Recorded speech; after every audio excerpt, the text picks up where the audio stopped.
girl call me Kaya, and I am back again with another exclusive interview. This time I am sitting here with Alexander the. What's going on, everybody? Got me falling to the ground like I really hit that asphalt. Damn, I'm mad she caught me looking sorry, that's that asshole. I'm so glad you set the standards, cause it's looking like a free-for-all. You hear her, you not regardless, you know that I'm a ball. If you subtle with the hate, it's okay, cause I got love for y'all. Subtle with the hate, it's okay, cause I got love for y'all. I remember when I started this journey, I was a side Surrender on my keys so my niggas can fuck a side bitch. Paid two people's rent and you niggas turned down and lied, bitch. So what the fuck is going on? 2 years later, A still standing, bigger, badder. We don't know the what, but is it a secret? It's not a secret.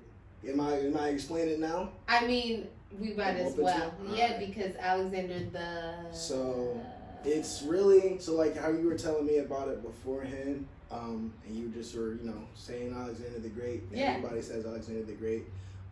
When I got this name, this wasn't the original name that I started with. What was your original name? Original name was super corny. I just went by Kid B. Because I'm a huge Kid Cudi fan, huge Kid Cudi stan. And so I tried to follow in his footsteps, but quickly saw that wasn't gonna work. So I was with some of my older guys at a Columbus studio one day, and my dude Benjamin Flocka, he's a producer up in Columbus where I'm from. We were going over names. He was like, you gotta have something different. Like, you gotta have something that'll be brandable, something recognizable. And Kid B's not gonna be it. So he was like, let's play with it a little bit. He asked for my middle name. I told him Alexander. So then immediately he came off Alexander the Great. But I was like, it's kind of cliche. Like, I don't know, blah, blah, blah. So I just took the Great off, and ironically, the Great part just kind of rolls off of everybody's tongue. Anyway, so they just say it, but no, it's just Alexander the. I mean, it's really like a fill in the blank. Alexander the Great, Alexander the dumbass, Alexander the faker. You know what I'm saying? Whatever people think about me, it's you should up do a to their mixtape series. Yeah, it's just like little mixtape series, a different title every. Okay, I feel that different title every track. That'd be fire. I feel that. But I just left it for people to fill in the blank. It's whatever folks want. It's whatever you're Alexander the whatever the fuck. I am to you. Whatever. Alexander the whatever. Mm-hmm. But if you ask me, I'm gonna say Alexander the real nigga. Like, I say. I feel like I'm a real nigga because I'm gonna stand on my own. Real nigga. That's real nigga shit. You feel me?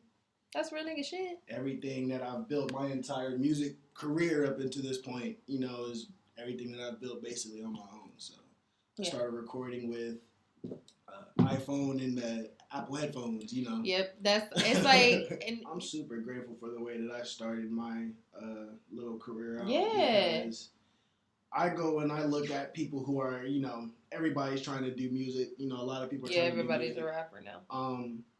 But I see like kids. I've worked with like I got a 11-year-old kid from UK on my last album, Past First Present 2, and he hit me up in a DM just randomly, was asking me for advice, so I felt honored by that and everything. But I see like people who starting out and they have things handed to them. They've got connections in studios and stuff, and like that stuff's all cool and nice, and that's what you need. But I feel like if I wouldn't have started the way that I started, then I wouldn't, necessarily be who I am. I wouldn't know the things that I've known now. There's people who have better quality stuff because they have, better, a team around them basically, but they don't know anything, outside of getting their music heard outside Cincinnati or Columbus or wherever they are. Or from, So if you're new here, it's Sangria Sunday, so happy Sangria Sunday. And I do a cup gimmick at the beginning. We got kind of sidetracked because that's just how it goes.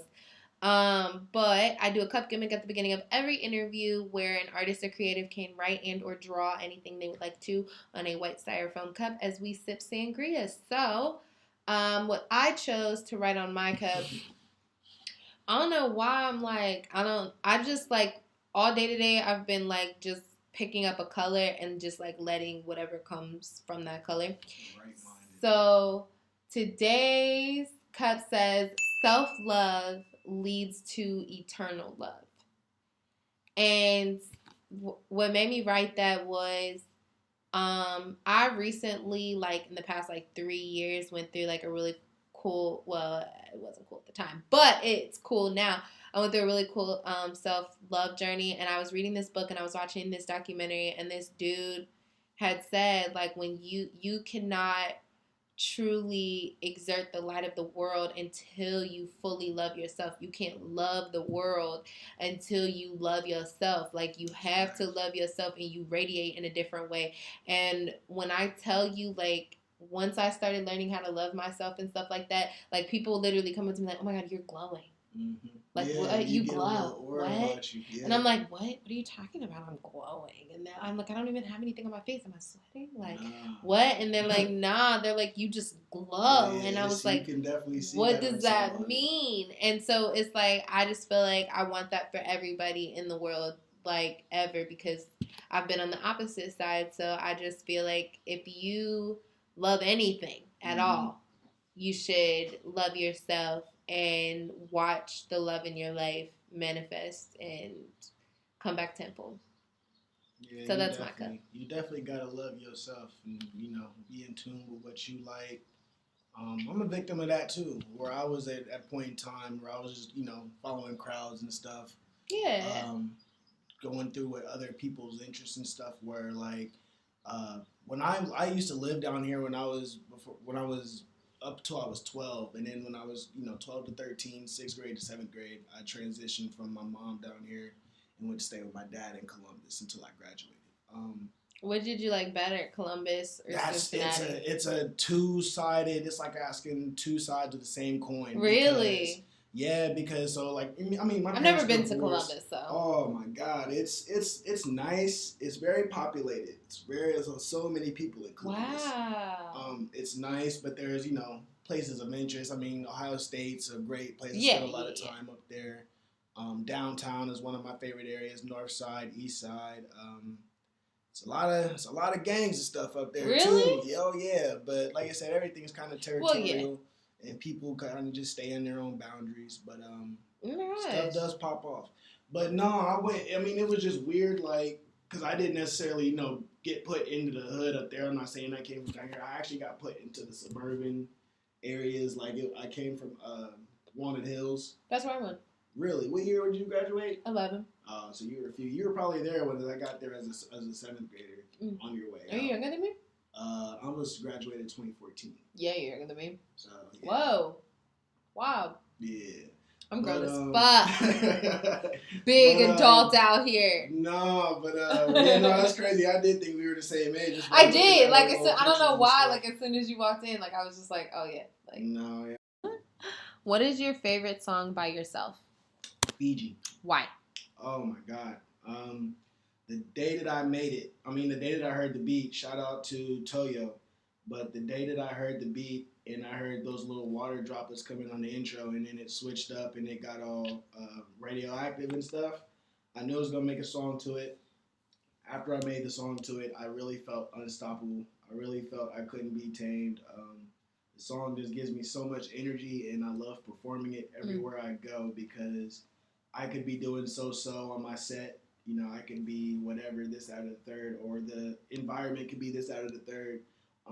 I've been placed in, like, I've been told, you know, to go first in some of these shows, and I play that song, and the energy's up for the rest of the night. Where's been your favorite place to perform so far?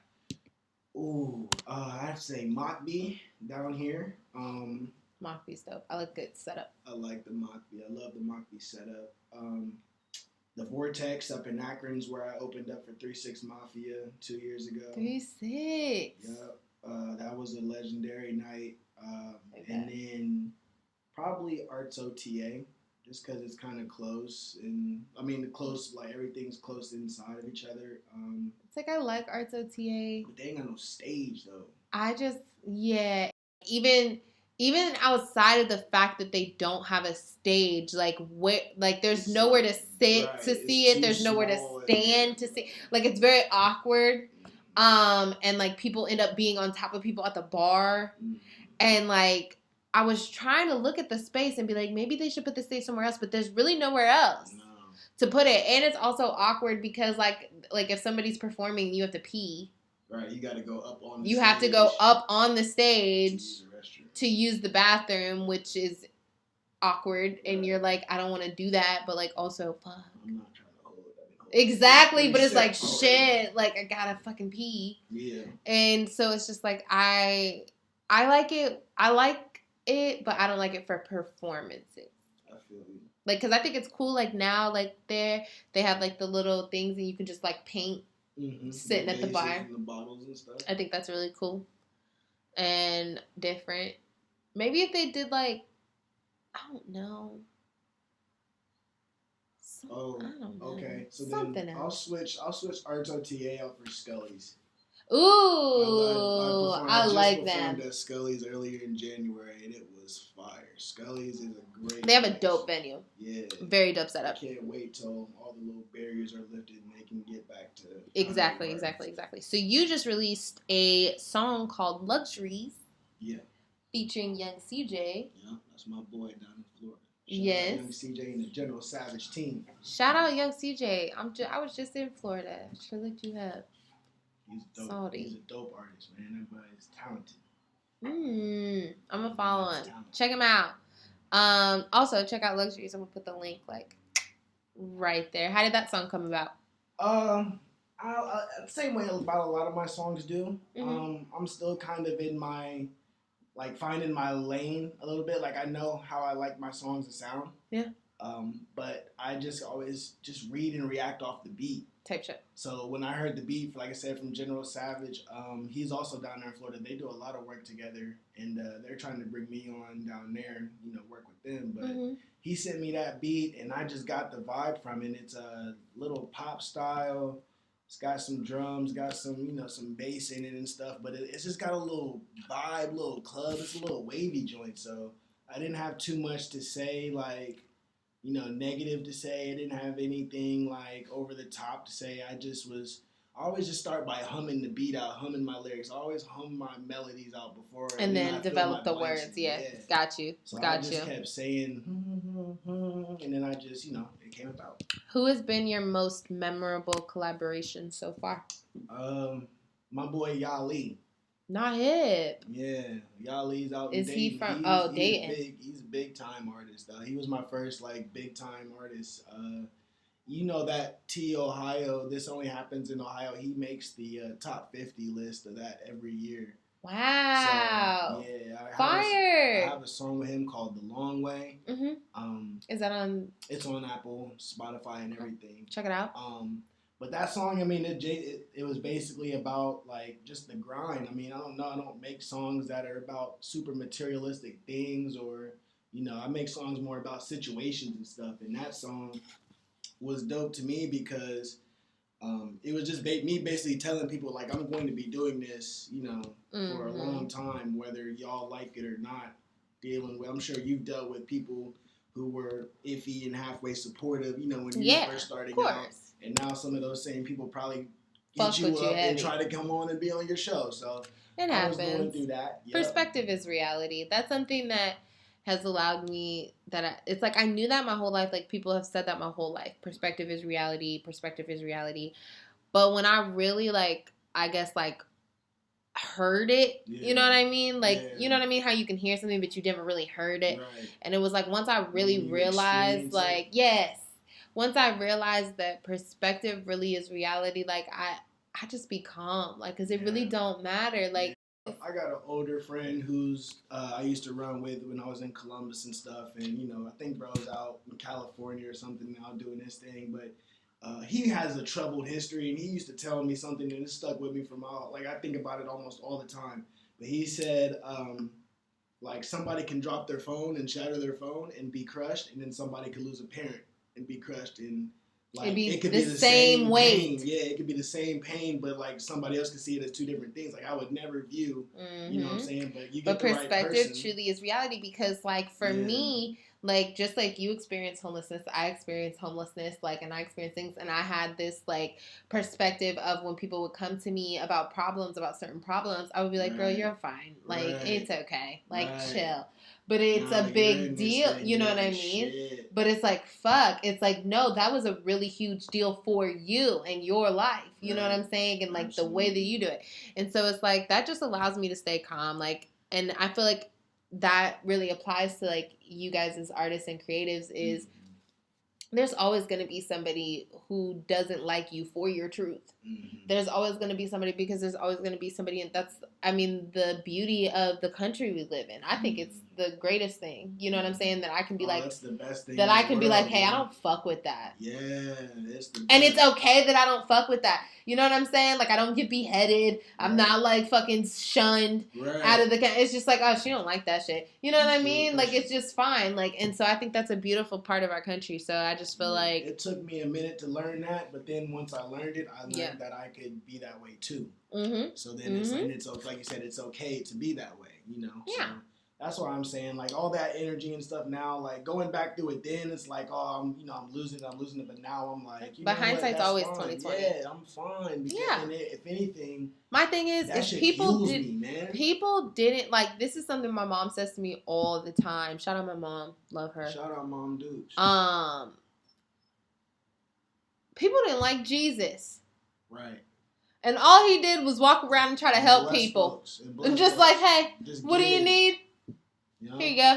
Hey, what do you want?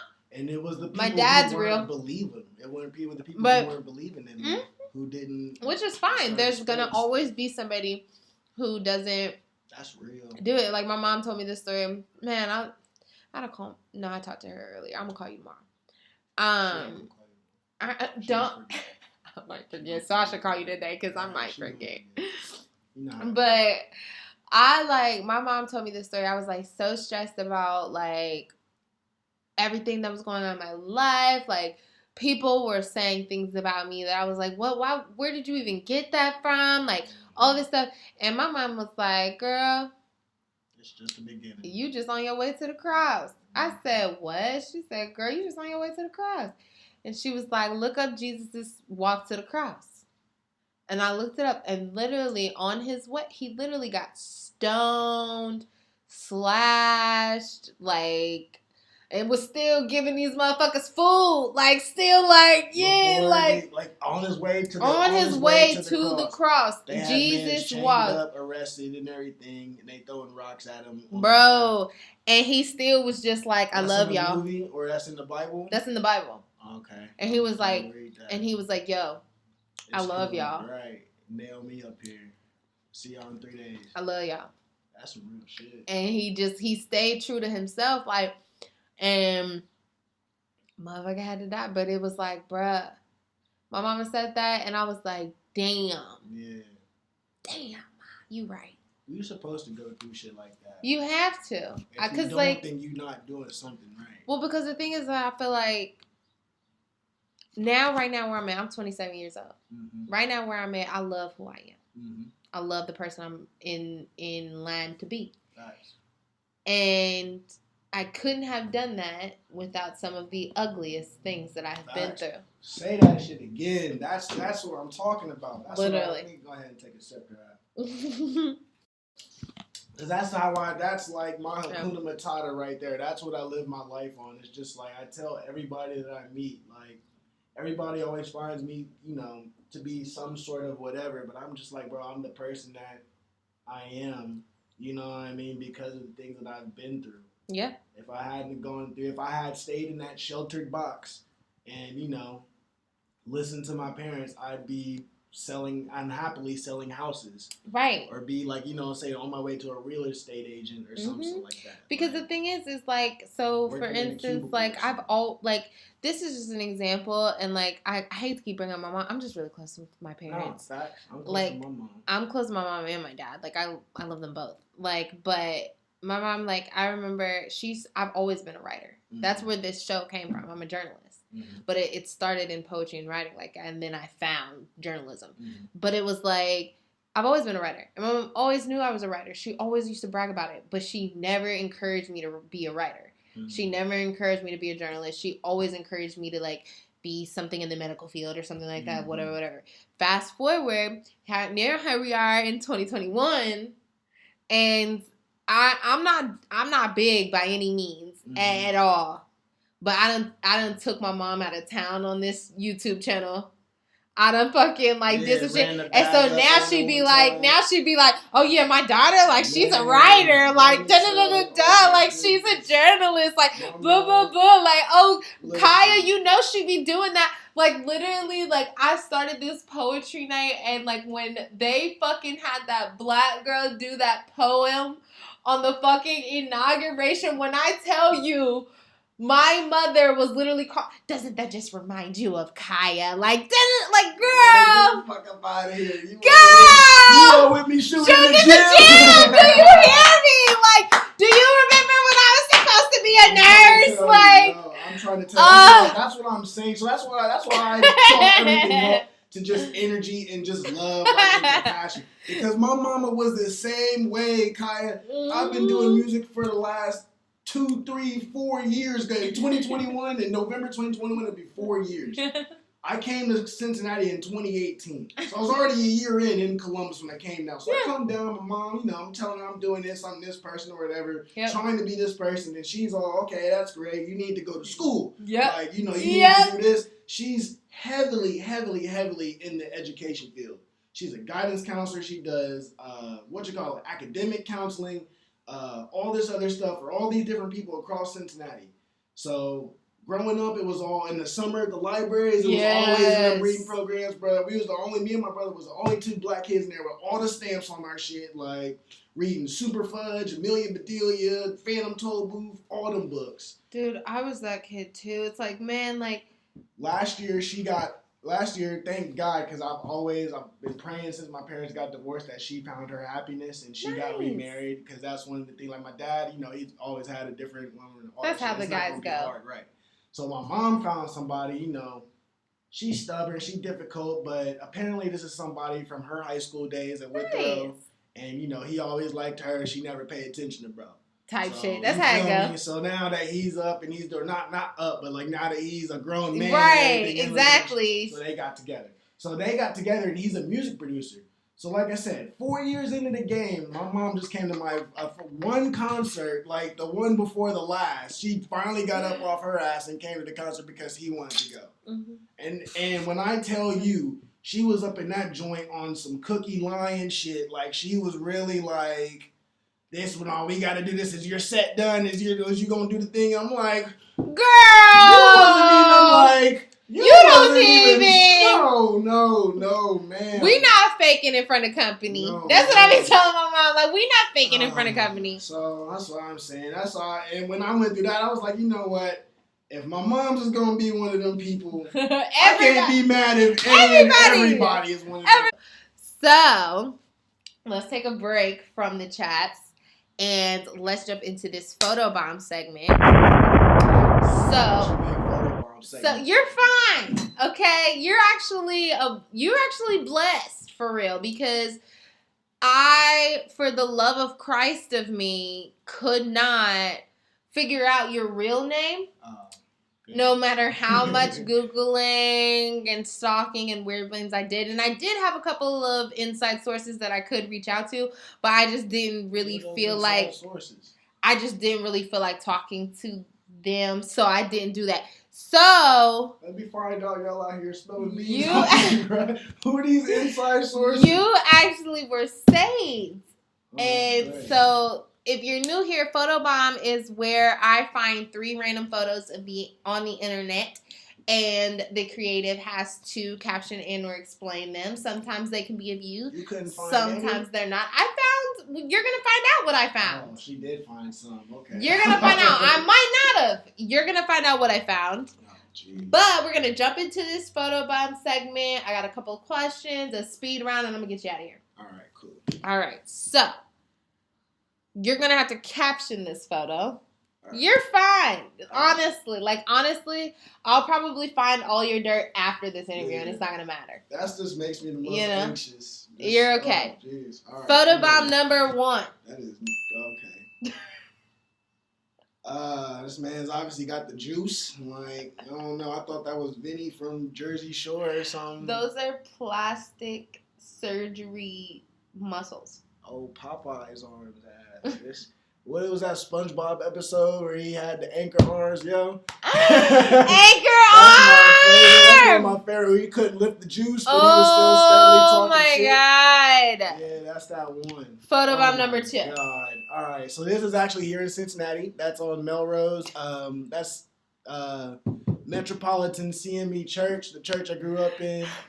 You see that cardigan, you see that fat neck. Your boy is about $198, pushing 200. Junior year high school You were running 200 back. pounds? Yeah, it used to be like really built because I played football up in Columbus, so I probably had come down here for a weekend. It was like Easter or something. I really never dressed up for church, but I got the cardigan on, so you know it must have been something. But Must have been. yeah, I'm glad I grew my hair out.